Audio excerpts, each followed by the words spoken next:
Eto na yata ang isa sa pinaka nakakapanghinayang na bigman ng Magnolia na siyang sanay nagagamit nila panapat sa tulad ni Junmar Fajardo o kahit sa mga import pa man yan. At Barangay Ginebra. Ito ang isa sa pupwedeng solusyon nila na noon pa may matagal na nating hindi nakikita.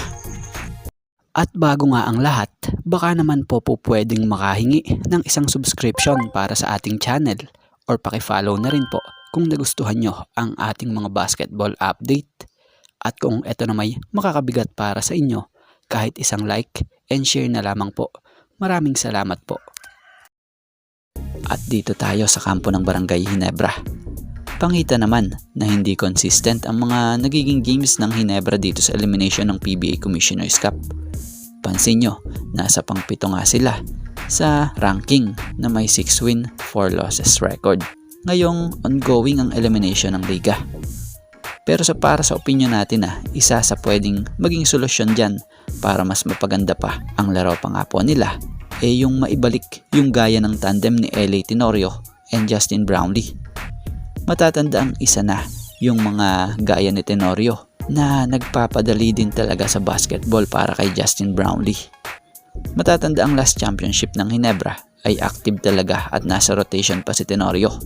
Pero ngayon, dahil na nagkakaedad na nga rin at alam naman din natin yung pinagdaanan ni LA, unti-unti na nga itong nawawala sa rotation. At sa ngayon yung possible na pwede pumalit sa ginagawa noon ni Tenorio na si RJ Abarientos na siya namang unti-unti na ding na-adapt ang system ni Coach Tim. Bagamat marami pa siyang kailangang matutunan pa, mamimiss nyo rin talaga ang isang LA Tenorio sa liga na kung saan kapag nagkakagulo na nga po ang opensa ng Ginebra, nandyan siya at maging si Justin Brownlee na nakakatuwang niya para makontrol yung tempo ng laro nila. So isa na nga yan sa kapansin-pansin ngayon na nawala sa Ginebra. Masyado silang gigil kumbaga, kaya ang ending, hirap sila makapag-create ng magagandang play na sanay maibibigay nila. Isa na nga yung half-court set na laging ginagawa ni LA. Yun yung dapat isa din sa pinakamagandang matutunan sana nitong si RJ at yung pagkontrol ng tempo ng laro para sa dulo, good result ang pwedeng maging kalabasan nito. So yun, James Laput. Ito na yata ang bigman na may nakuhang magandang kontrata na siyang bench player lang ang tayo sa team. Pero matatandaan namang bago pa man, mag-sign ito noong last March 2024 sa Magnolia ng 3-year max deal, nabanggit na to na he was going to be part of the core. Pero magpahanggang ngayon nga, para pa din itong wala lang sa team. Sobrang bihira gamitin, ito yung bigman na nasasayangan tayo sa talent. Biruin mo, may shooting naman at masipag sa depensa. Kaya lang nakakapagtaka lang din bakit gano'n na lamang siya gamitin magpahanggang ngayon. Yung bubunutin lang pag naisipan.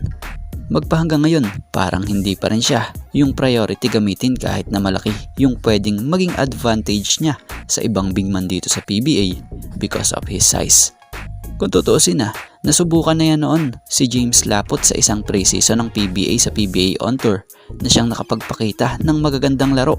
Kumbaga, nakapagpakita siya dito ng consistent na performance na kung saan nako-convert pa nga po sa panalo. So siguro, kung ginagamit lang ito ngayon ng Magnolia sa mas mahabang minuto, baka hindi ganito yung kinalalagyan nila ngayon sa PBA standings ng PBA Commissioner's Cup.